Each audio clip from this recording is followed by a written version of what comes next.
Assalamualaikum warahmatullahi wabarakatuh. Kami dari kelompok 9 ingin menyampaikan hasil presentasi materi pendidikan kewarganegaraan yang berjudul tentang geopolitik Indonesia. Saya Risma Agustina dengan NIM 22031199. Saya Zalfi Azrawani dengan NIM 22031169. Perkenalkan, nama saya Aprilia Wulandari Boru Lumban Tobing, pemateri ketiga dengan NPM 22031163. Dan langsung saja kita ke materi pembahasannya. Pengertian geopolitik Indonesia. Dalam buku pendidikan kewarganegaraan, geopolitik terbagi menjadi dua kata, yang mana geo dan politik. Geo berarti bumi, sedangkan politik berasal dari bahasa Yunani, yaitu poli dan thea. Poli berarti kekuasaan yang berdiri sendiri, sedangkan thea berarti urusan. Geopolitik juga bisa diartikan sebagai wawasan Nusantara. Namun, secara umum geopolitik diartikan sebagai sistem politik atau peraturan-peraturan dalam mewujud kebijakan dan strategi nasional yang didorong oleh letak geografis suatu negara. Wawasan Nusantara sebagai geopolitik Indonesia dikembangkan berdasarkan latar belakang filosofi sebagai berikut. Yang pertama ada falsafah Pancasila. Falsafah Pancasila merupakan penggunaan nilai-nilai Pancasila sebagai dasar negara Indonesia dan pandangan hidup bernegara. Yang kedua ada aspek kewilayahan Nusantara.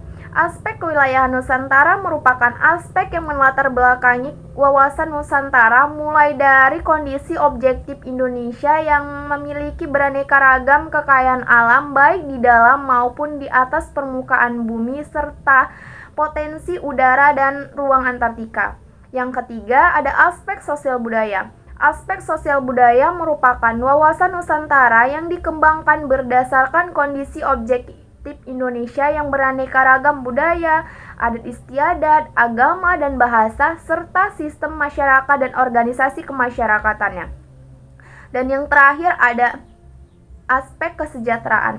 Aspek kesejahteraan merupakan wawasan Nusantara yang dikembangkan berdasarkan aspek kesejahteraan serta pengalaman sejarah yang tidak menerima pengulangan perpecahan di lingkungan berbangsa dan bernegara Indonesia. Lanjut saja, perkembangan geopolitik di Indonesia. Perkembangan geopolitik Indonesia sudah dimulai oleh para pendiri bangsa melalui Ikrar Sumpah Pemuda.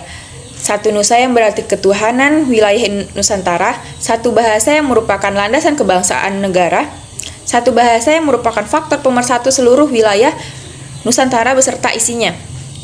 Rasa kebangsaan merupakan perekat persatuan dan kesatuan, baik dalam makna spirit maupun moral, sehingga membantu meniadakan adanya perbedaan fisik yang disebabkan adanya perbedaan letak geografi.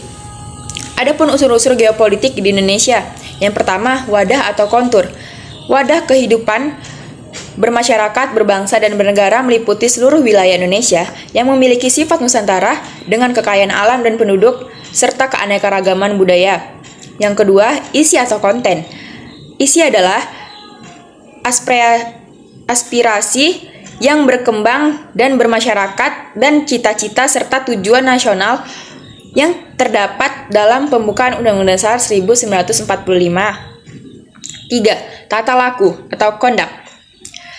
Hasil interaksi antara sebuah wadah dengan isi maka akan menghasilkan sebuah tata laku yang terdiri dari tata laku batiniah, yaitu mencerminkan jiwa, semangat, dan mentalitas yang baik dari negara Indonesia.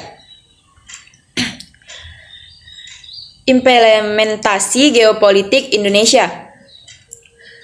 Penerapan geopolitik atau wawasan Nusantara dalam hukum kewilayahan Indonesia yaitu ada 5. Yang pertama, pembangunan pembatasan wilayah Indonesia agar tidak menjadi wilayah yang terisolasi sehingga lebih mempertegas garis pembatasan wilayah NKRI. Yang kedua, membangun sektor ekonomi daerah yang bisa menghasilkan keuntungan yang lebih bagi APBD. Yang ketiga, mewujudkan keadilan dan pemerataan bangunan di setiap wilayah Indonesia yang masih terisolasi. Yang keempat, menyusun atau membuat tata ruang atau kota wilayah yang sesuai dengan kultur setempat.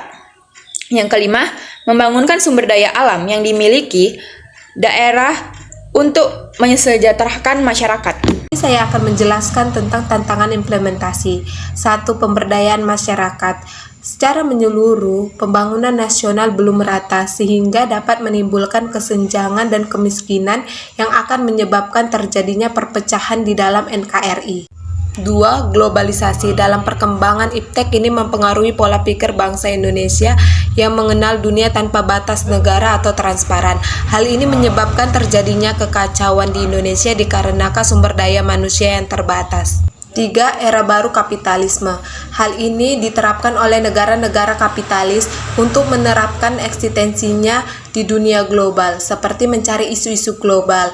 Contohnya, diklaimnya batik oleh negara tetangga. Hal ini meruntuhkan nilai-nilai falsafah Pancasila yang terdapat dalam masyarakat Indonesia. 4. Kesadaran masyarakat Indonesia. Kesadaran masyarakat Indonesia yang terdiri dari 1. Kesadaran masyarakat Indonesia tentang hak dan kewajiban, dan 2. Kesadaran masyarakat Indonesia tentang bela negara. Berikutnya adalah arah dan sasaran wawasan Nusantara. 1. Arah pandang ke dalam. Arah pandang ke dalam bertujuan untuk menjaga perwujudan persatuan negara Indonesia, baik secara alamiah maupun secara sosial. 2. Arah pandang keluar. Arah pandang keluar bertujuan untuk menjamin kepentingan nasional dalam dunia yang serba berubah dan menjaga setiap persatuan serta menjaga ketertiban dunia.